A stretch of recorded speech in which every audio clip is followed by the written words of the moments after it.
All right, today's mission is to disassemble the rear triangle of this bike and check all of the pivot joints, the bearings, the swivels on the shock.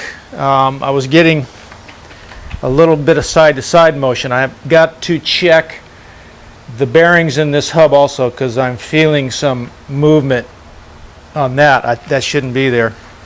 But yeah, I ride in sandy soil, so if you're riding in sandy or really powdery soft dirt, it's probably a really good idea to check your pivot points and make sure your bearings aren't packing dirt or sand or anything that can score the seats where those bearings sit in, because once you mess those up with aluminum, you're not going to fix it. With carbon, yeah, you can probably fix it. It's not going to be easy. Better to maintain it. All right, let's get busy.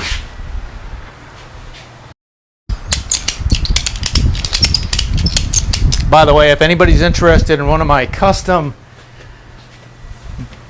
bike mechanic service racks, I sell them online for $575 a piece.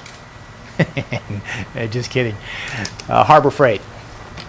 I'm not sure where I got these. I think I got them off of eBay or Amazon. They're for handlebars on a motorcycle to hook these tie downs to for when you're tying it down. That way you don't scar anything up. So you just wrap it around. They've got two loops that your hook will fit into, and they're soft on the paint, soft on the frame. Okay, so I had a little mishap when I found that my pivots were loose. I was riding and my tire went flat on me, so I had to take this apart, and I was in sandy soil, so sandy soil, not really good for anything. Gets in every place. The same for real soft dirt like moon powder, moon dust. Can pretty much guarantee this rear axle's got some sand on it, so I'm going to take this out, clean it up before I put it back, and check my bearings and my pivot points there.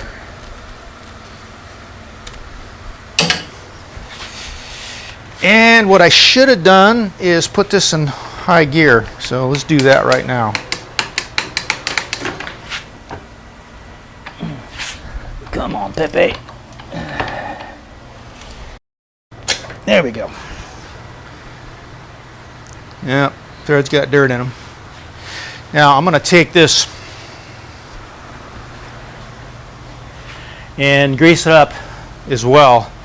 The grease is just to keep it from seizing, getting any kind of corrosion in there, because you can see if you look, you get some wear patterns from the sand getting in there, and that exposes aluminum. Aluminum and water don't mix. They're going to cause corrosion, especially if you're in a saltwater environment like I am. I live close to the Florida Gulf. Anyway, oil and grease is a good barrier.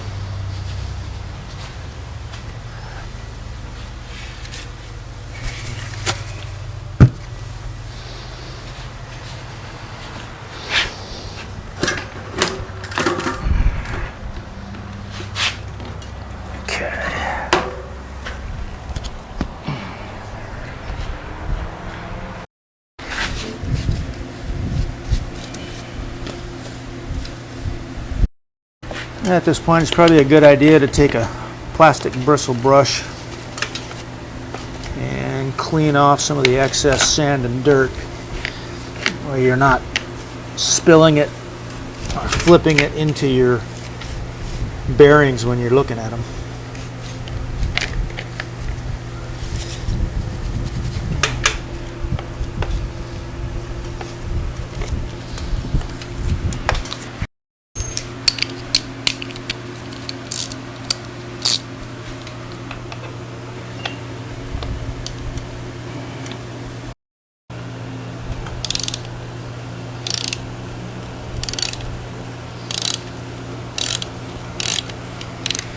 Tell you what, you don't want to strip these out, because most of these parts come from China. They're specific to the bike. They have their own proprietary thread pitch. I'm not guaranteeing that this particular model does, but a number of them do. So you have to go back to the manufacturer to get them. And if they're out, this being July 2022, you could be screwed, at least for the time being. Okay, that looks good. It's got some grease on it. I don't see any dirt. Let's see how the bearing is. Yeah, it sounds a little crunchy. Let's take the other one off.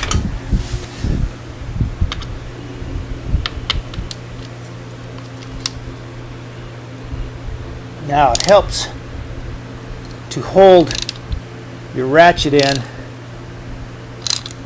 like so. Press it in so you're not going to skip out and strip the teeth of that Torx head bolt.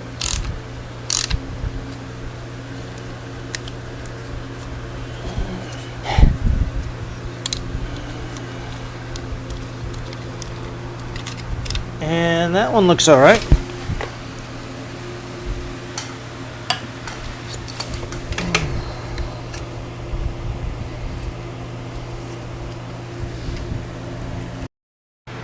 So I'm going to use red Loctite when I put them back in. There's nothing quite as fun as losing one of these on the trail. You'll never find it. Oh, didn't mean to do that.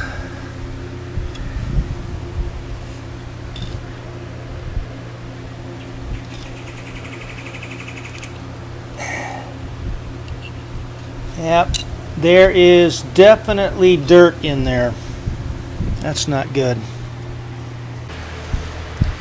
Now on these bearings, these are bearing seals that go on either side to keep hopefully the dirt and the water, moisture, mud, all that stuff out. These pop out. It's not a big problem. Behind them I saw dirt and sand. That is a big problem. So luckily we're taking this thing apart. We're going to clean the sand out, check the bearings, and re-grease them if we have to.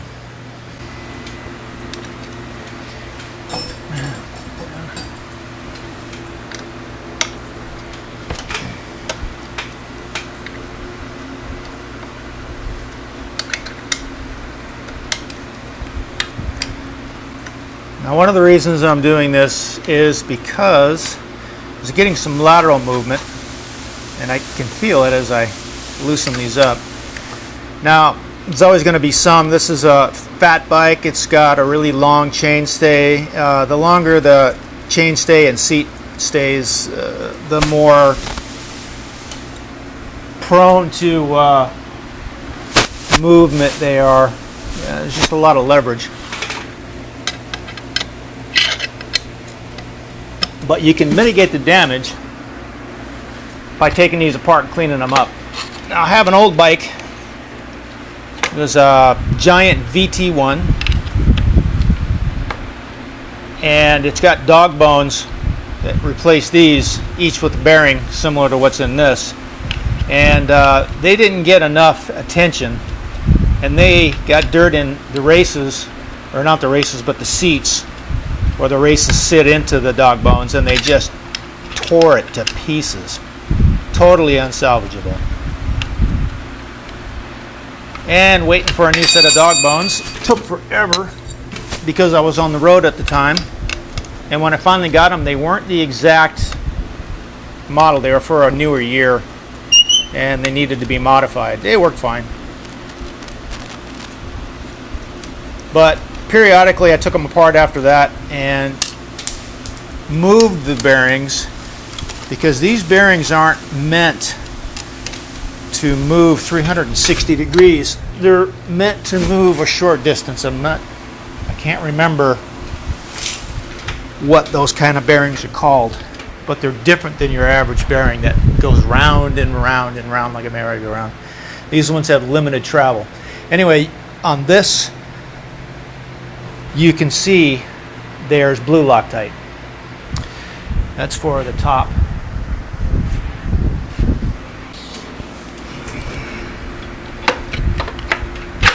Oh! There's a seal. There's a seal. Yep, there's grime in here. Lots of grime. Now I'm going to clean those. I'm not going to press them out. Man, that's a lightweight piece, I'll tell you.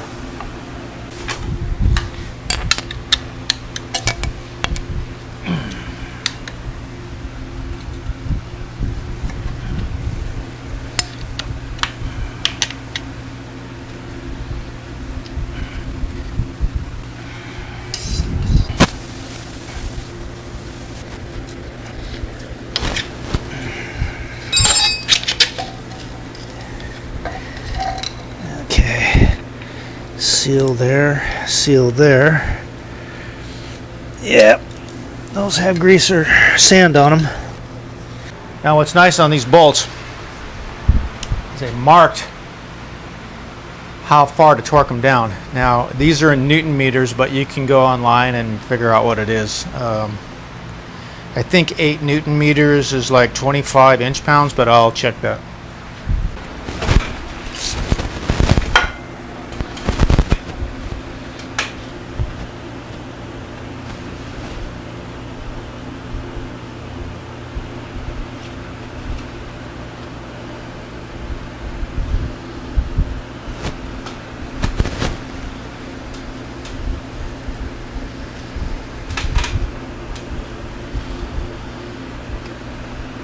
I'm going to rotate these around because they move on an arc about this far, not all the way around. So you're going to wear that same spot on these bearings over and over again. So when you take these apart to clean them, it's good to rotate them about a half a turn, a quarter turn to a half a turn each time to make sure that between maintenance cleaning, they're always riding on a different part of that bearing rather than wearing out the same spot.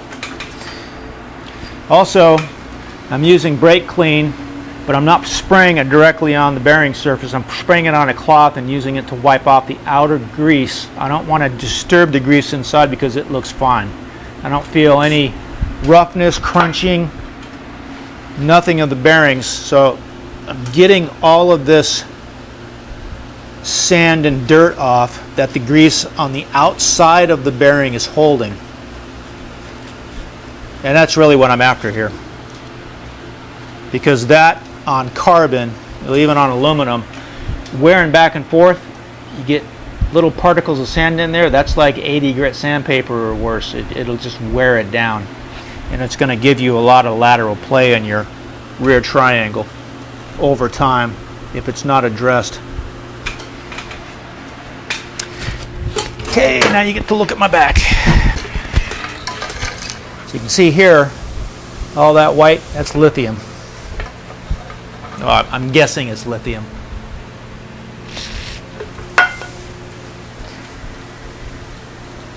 It's grease.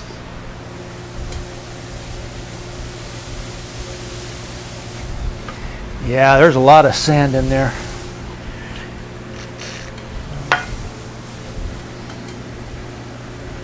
Man.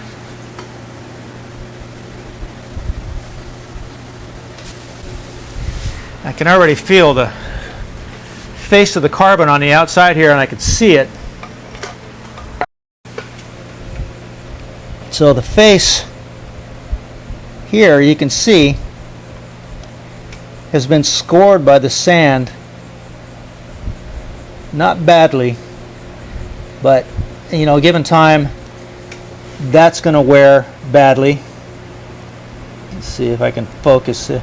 That's going to wear badly. Fortunately, that feels like a little bit of grease, so, but I can feel sand in it. You can see I got sand here. It's very sandy where I ride.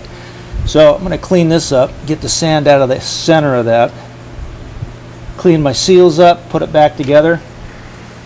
Same here. Take this off because I found that these mount bolts were loose when I was on the trail. Got these here I got to clean up too. Where are we? Right there. These here I got to clean up. And this surface right here looks pretty good. I don't think that's going to give me much problem. But you can see on the inside, yeah,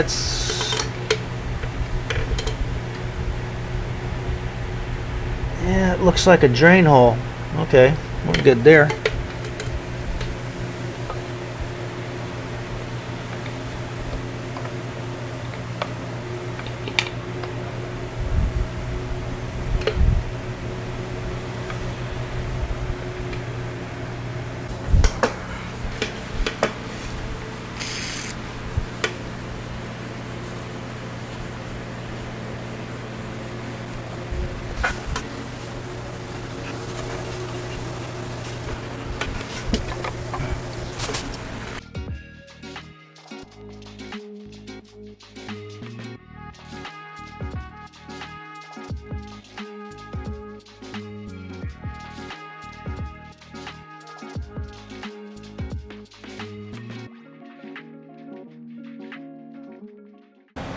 Yep, plenty of sand in there.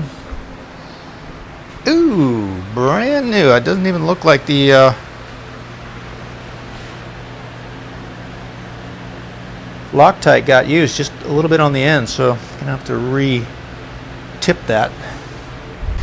And you don't want to lose this, because that is the other side of this.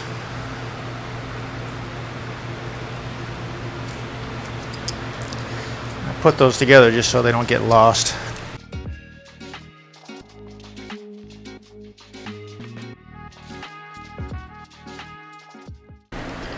Come on, Pepe. Here we go. So starboard side, right side is the screw,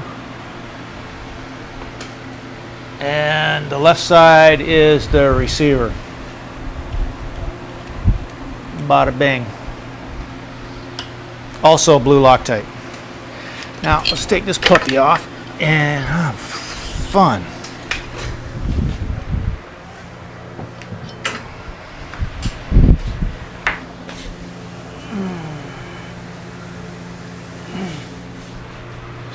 What I lost there were bearing seals. Now these are angled, chamfered. Angle goes out. The flat side goes toward the bearing.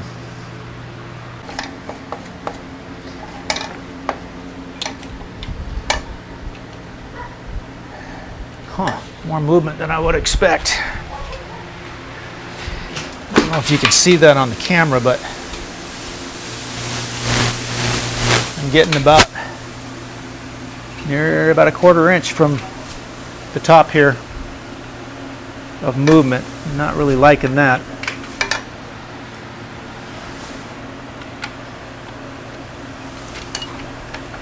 Yeah, that's actually fairly loose. Where's my other 5? There's my other 5.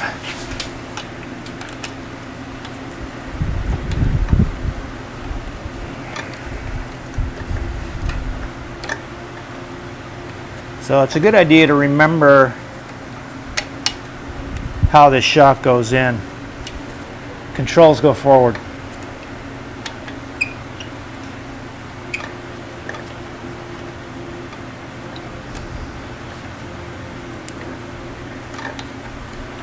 Unless, of course, you've got a custom shock, in which case you'll have to check with the instructions or the manufacturer.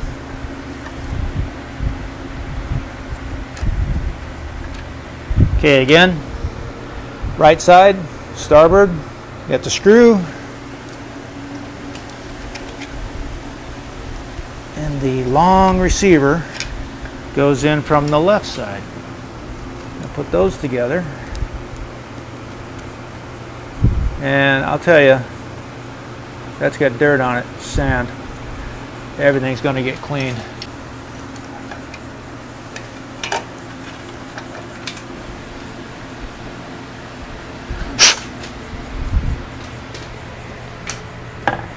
and you have two shims either side of that bottom.